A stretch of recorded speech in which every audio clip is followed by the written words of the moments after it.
సచివాలయం కావాల్సిందే. ఇప్పుడు మననే తెలంగాణ సచివాలయము 2023 ఏప్రిల్ 30న ఇనాగ్రేట్ చేశాం.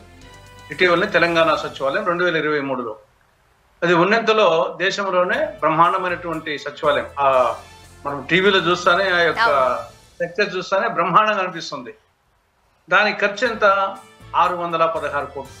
అది 28 ఎకరాల్లో 2 years లో అయిపోయింది. 616 కోట్లు. అది తెలంగాణ రాష్ట్ర సచివాలయం. భారత పార్లమెంటు అది ఒక అద్భుతం. ముందు ఉన్న పార్లమెంటు అద్భుతమే, తర్వాత కట్టిన పార్లమెంటు భవనము అద్భుతమే.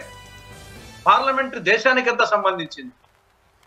నాకు తెలిసి అది కరెక్ట్ గా ఫిగర్ లేదు కానీ దాదాపు 900 కోట్లు దాదాపు దానికి ఖర్చు. తర్వాత ఇక్కడ ఆంధ్రప్రదేశ్ లో తాత్కాలిక సచివాలయం ఖర్చు ఎంత? 1151 కోట్లు. ఇది ఎప్పుడు 2015లో. తెలంగాణది 2021-23. తర్వాత అది 616 కోట్లు పర్మనెంట్ బిల్డింగ్. కానీ ఆంధ్రప్రదేశ్ తాత్కాలిక సచివాలయం 2015లోనే దాని కాస్ట్ వచ్చేసి 1151 కోట్ల రూపాయలు.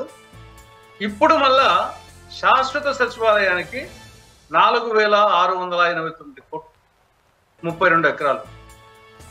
అంటే మొత్తం తెలంగాణ గవర్నమెంట్ పర్మనెంట్ భవనానికే, బ్రహ్మాండమైన భవనానికే, రీసెంట్ గా కట్టిన దానికే 616 కోట్లు అయితే, ఇక్కడ ఆంధ్రప్రదేశ్ లో తాత్కాలిక భవనానికి 1150 కోట్లు, పర్మనెంట్ భవనానికి 4689 కోట్లు.